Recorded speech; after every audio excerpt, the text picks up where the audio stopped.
Bab 041. Tapi kan tidak harus peluk-pelukan, protes Kristal. Amarahnya mulai reda seiring penjelasan dari Louis. Kristal menelan mentah-mentah semua yang Louis ceritakan. Wajar saja, memangnya ada yang salah.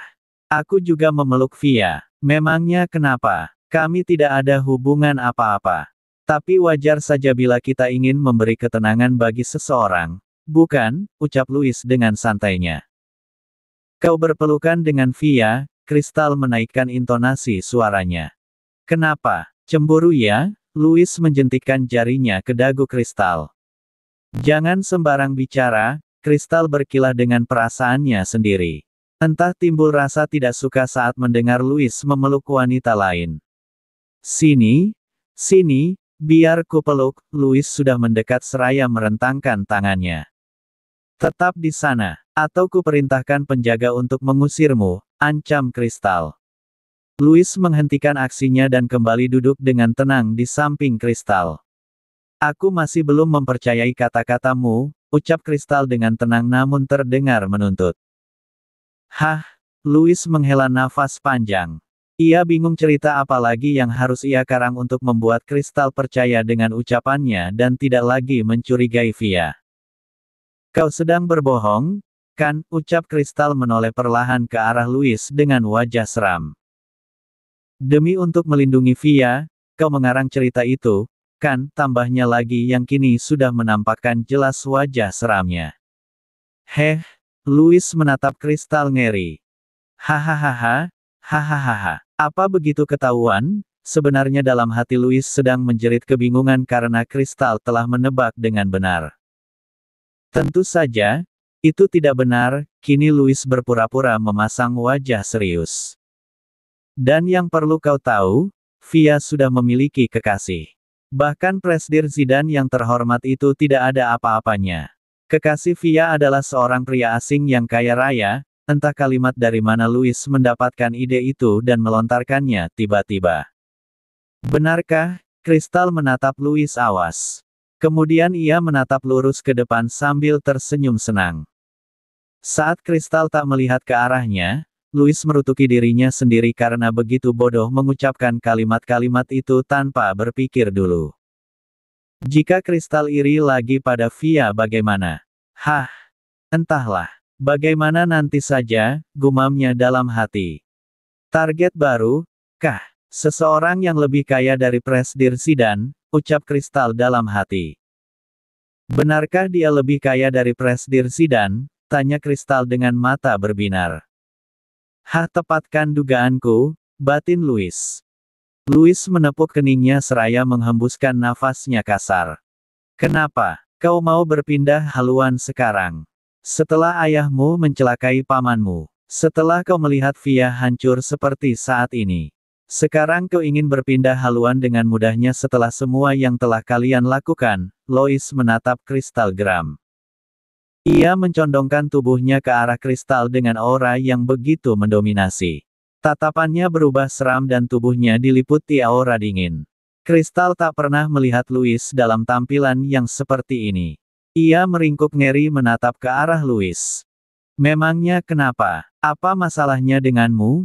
Tanya Kristal dengan suara yang sangat kecil hampir tak terdengar.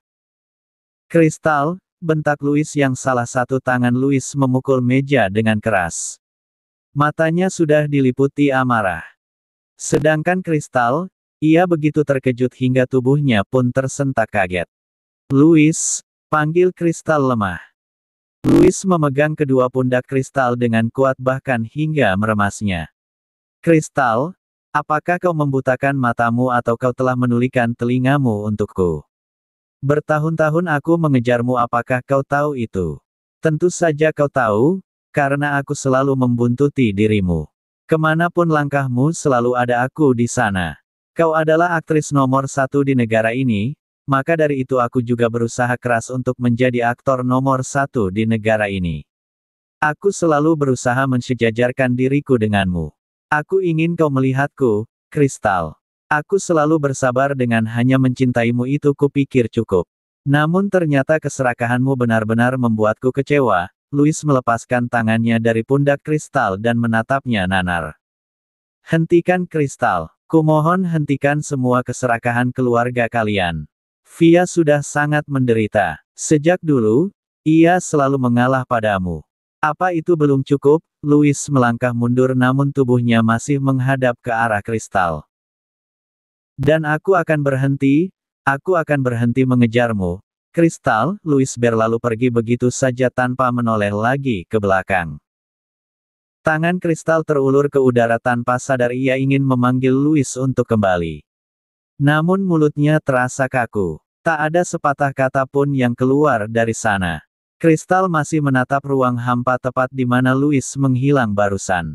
Tiba-tiba hatinya berdenyut sakit melihat Louis yang meninggalkan dirinya begitu saja, bahkan dalam keadaan marah.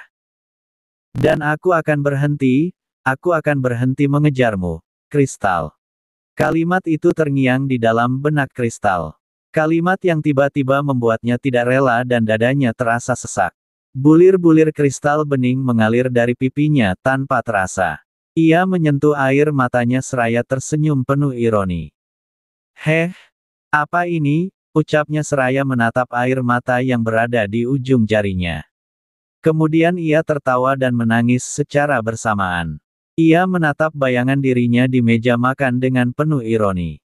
Baiklah, rapat bisa kita mulai sekarang, ucap salah satu anggota direksi yang hadir. Tuan Bram tengah tersenyum menang di kursi paling depan di mana Tuan Danu biasa duduk memimpin. Ia sudah membayangkan dirinya menguasai perusahaan ini seterusnya.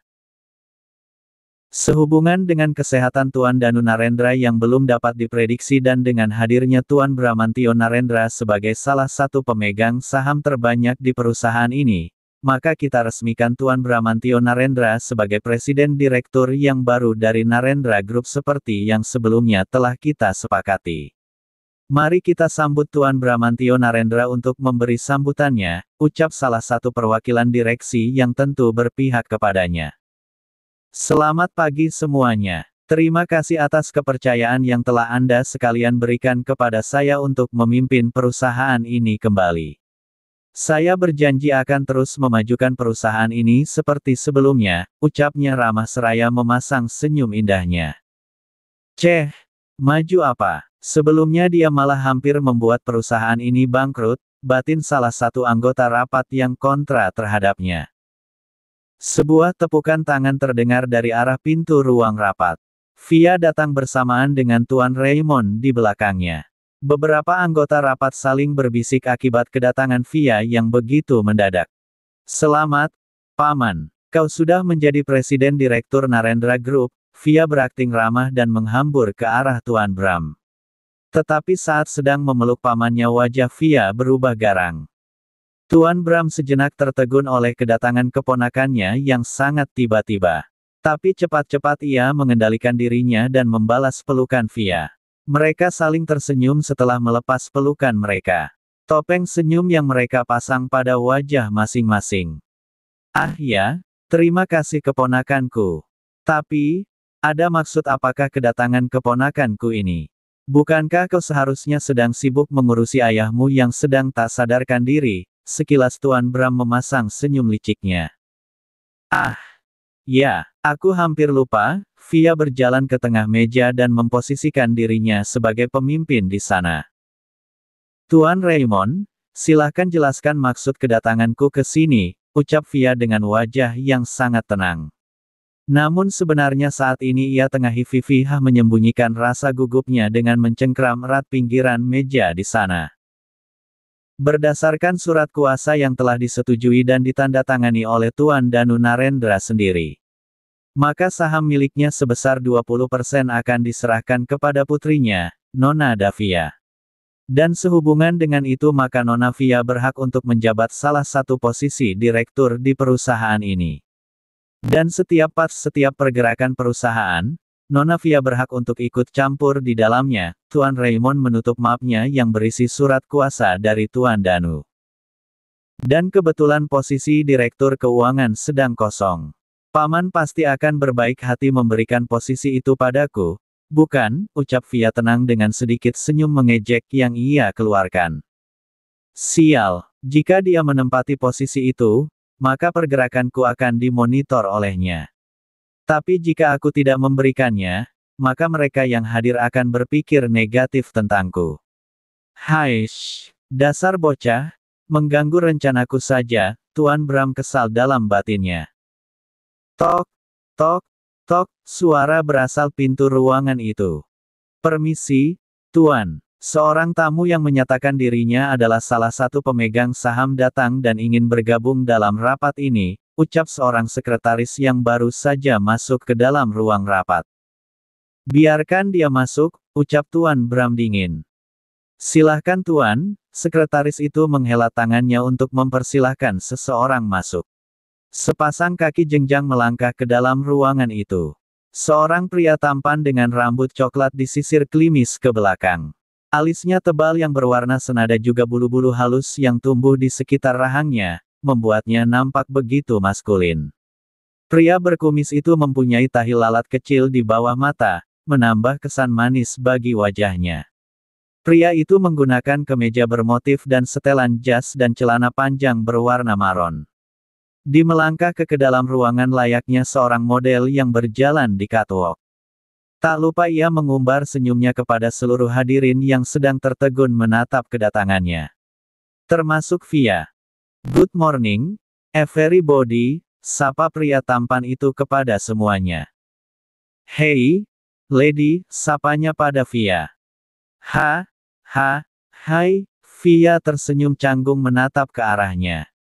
Ia mengerutkan alisnya dalam-dalam. Hey, baby, are you okay? Pria itu melambaikan tangannya di hadapan wajah Via yang sedang tertegun. Zidane, ucap Via tanpa bersuara. Sejenak pria itu tersenyum simpul pada Via dan mengubah ekspresinya lagi seketika agar tidak terlihat oleh Tuan Bram.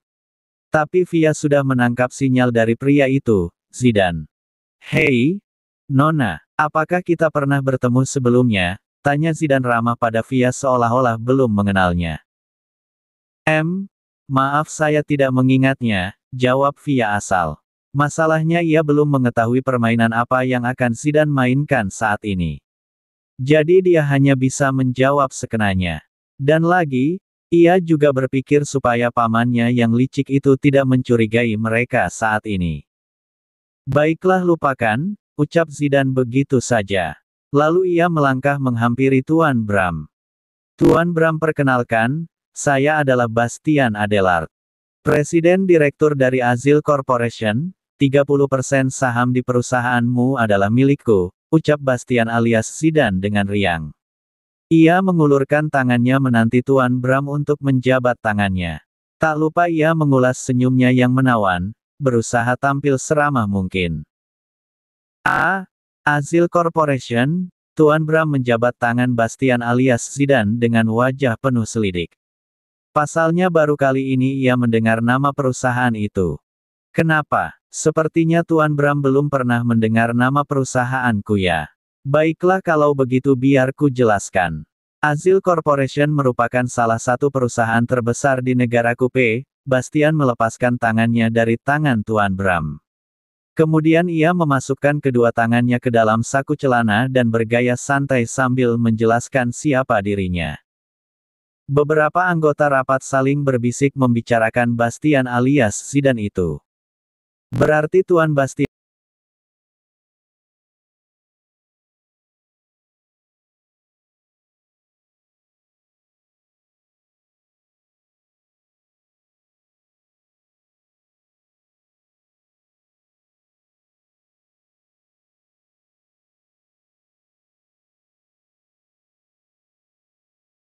Bastian merupakan saingan terkuat Tuan Bram untuk mengendalikan perusahaan ini, ucap salah satunya sambil berbisik.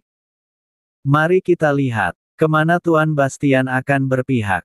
Tuan Bram atau Nona Via, balas satunya lagi berbisik. Lalu bagaimana Tuan Bastian bisa tertarik dengan perusahaan kami yang tak cukup besar dibandingkan perusahaan lainnya? Tuan Bram masih memasang tatapan waspadanya. Hanya kebetulan saja, jawab Bastian santai. Baiklah, tuan-tuan semua, Bastian kini menghadap ke arah para anggota rapat. Menggeser tubuh Tuan Bram secara halus dan memposisikan dirinya di tengah layaknya pemimpin perusahaan ini. Saya adalah Bastian Adelard, salah satu pemegang saham terbesar di perusahaan ini. Ia mengakhiri kalimatnya dengan tersenyum ramah namun sedikit mengejek ke arah Tuan Bram.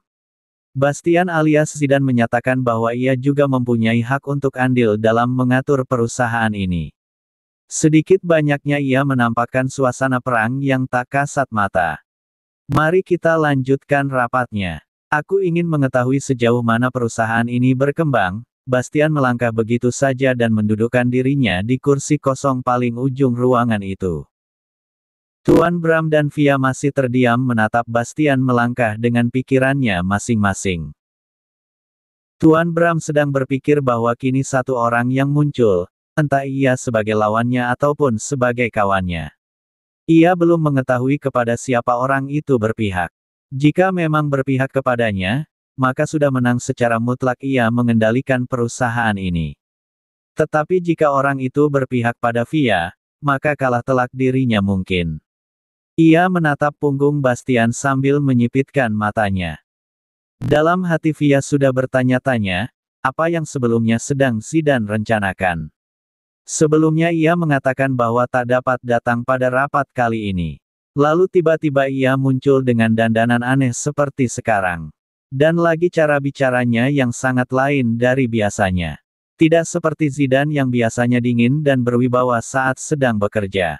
Permainan apa yang akan ia mulai? Fia membuat tanda tanya besar untuk hal itu. Tapi dari lubuk hatinya yang lain, ia juga merasa senang. Karena di saat-saat penting seperti ini yang membuatnya sangat gugup, ada orang yang dapat ia gunakan untuk menjadi pemicu semangatnya. Ada Zidane yang notabene menjadi kekasihnya saat ini, yang menjadi payungnya saat ini. Baiklah, mari kita mulai rapat hari ini. Silahkan duduk Fia dan Tuan Raymond. Tuan Bram mempersilahkan keponakannya untuk duduk beberapa kursi darinya. Karena tidak mungkin ia membiarkan Fia duduk di kursi yang akan ia nikmati untuk seterusnya ini. Terima kasih. Tapi sepertinya tugasku sudah selesai. Saya pamit undur diri. Tuan Raymond sedikit membungkukkan tubuhnya memberi hormat pada Tuan Bram dan anggota rapat lainnya. Sekilas ia menatap ke arah Bastian sambil menyipitkan matanya. Lalu ia tersenyum sembari melangkahkan kakinya keluar ruangan. Terima kasih, Paman, seru Fia pada Tuan Raymond yang sudah hampir di ambang pintu. Tuan Raymond menjawab dengan melambaikan tangannya tanpa menoleh. Juga ia mengacungkan ibu jarinya pada Fia dan menghilang di balik pintu. Sebelum duduk ia sempat melirik ke arah Bastian yang tak lain adalah kekasihnya sendiri. Fia memasang wajah datarnya sedangkan Bastian, mendapati Fia tengah melirik ke arahnya, maka ia tersenyum tanpa menoleh ke arah Fia. Rapat yang membahas proyek-proyek perusahaan mereka berlangsung selama 1 jam. Dan selama rapat berlangsung, baik Fia maupun Bastian alias Zidane saling mencuri pandang. Zidane? Sebenarnya apa yang sedang kau lakukan? Batin Fia sambil melirik ke arah Bastian aka Zidane. Rahasia. Kalau kau mau jawabannya maka beri aku hadiah yang setimpal, sahut Bastian alias Zidane dalam hati sambil melirik ke arah Fia. Ceh, Fia berdecak kesal tanpa sadar. Rupanya suara itu terdengar sampai ke telinga Tuan Bram yang tengah memperhatikan seorang anggota yang sedang menjelaskan presentasinya. Ada apa Fia? Apakah ada hal yang kurang puas menurutmu? Tanya Tuan Bram ramah. Terselubung niat jahat dalam ucapannya, karena ia mencoba menjatuhkan Fia saat ini. Kalau-kalau ternyata Fia tidak memperhatikan sejak tadi maka akan menjadi pukulan yang telak untuk keponakannya itu.